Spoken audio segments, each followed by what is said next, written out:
CSK versus KKR, তাও আবার ইডেনে আমি যাবো না, এটা হতে পারে না। কারণ চেন্নাই যতই খারাপ খেলুক, আমি কিন্তু সিএসকের খুব বড় ফ্যান, এবং সেখানে দাঁড়িয়ে উবেরে করে এই গরমের মধ্যে ইডেনে যাওয়ার জন্য প্রস্তুত হয়ে গেছিলাম। কারণ টিমের হয়ে কিন্তু গলা ফাটাতে হবে। এমএসডির হয়তো শেষ টাইম ইডেনে খেলা, কারণ পরের বছর ইডেনে আইপিএল হবে নাকি সেটা নিয়ে সংশয় রয়েছে, কারণ ইডেন সংস্করণ হবে। সেখানে দাঁড়িয়ে যত তাড়াতাড়ি পৌঁছালাম না ময়দানে, দেখতে পেলাম এমএসডি ফ্যান বেসটা পুরোটাই ইয়েলো ছিল।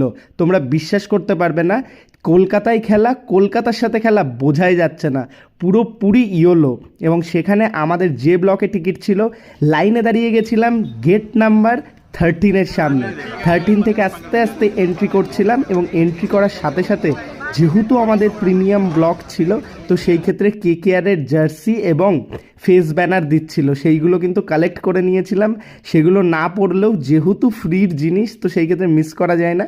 কিছু ডায়েরিজও দিয়েছিল কলকাতার, সেগুলো কালেক্ট করে নিয়েছিলাম, এবং কালেক্ট করে নিয়ে কিন্তু আস্তে আস্তে যে ব্লকের দিকে এন্ট্রি করছিলাম। রিঙ্কু সিং লেখা জার্সি কিন্তু দিয়েছিল, কোয়ালিটি খুবই ভালো ছিল। এই টিকিট প্রাইজের সেগমেন্টে কিন্তু জার্সি, ফ্ল্যাগ ট্ল্যাগ সব কিছু থাকেই।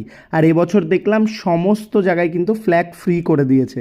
তোমাদের পরবর্তী পার্টে দেখাবো যে ব্লক যেহেতু প্রিমিয়াম ব্লক, ফুড কোর্ট সহকারে থাকে, তো সেই ক্ষেত্রে এখানে গেলে তোমরা দেখতে পারবে সমস্ত প্লেয়ার্স এবং অফিসিয়ালসদের যে ফুড থাকে এবং যাদের ভিআইপি থাকে, তাদের ফুডের সমস্ত অ্যারেঞ্জমেন্ট কিন্তু এই ব্লক থেকে হয়।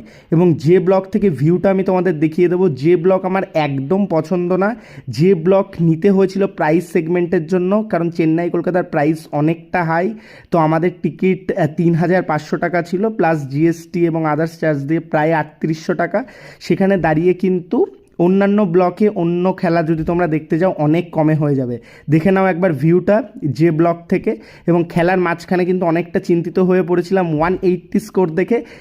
বেবি এবি এবং শিবম ডুবের যে পার্টনারশিপ এবং এমএসডির ফিনিশ কিন্তু সত্যি মন্ত্রমুগ্ধ করলো, যেন আজকের ম্যাচে জান ঢেলে দিল। সমস্ত ফ্যান্সরা খুশি ছিল। এমএসডি স্ট্যাম্পিং করেছে, ক্যাচ ধরেছে, অ্যাজ ওয়েল অ্যাজ ব্যাট করে 6 মেরেছে, এবং ইডেনে হয়তো লাস্ট ম্যাচে জয়ও ছিনিয়ে নিয়েছে। তো সেই ক্ষেত্রে খুবই মজা হলো, এবং অ্যাটলিস্ট চেন্নাইকে জিতিয়ে দিলাম। শেষে অনেক রাত হয়ে গেছিলো, বাড়ি ফিরতে ফিরতে পরদিন সকাল।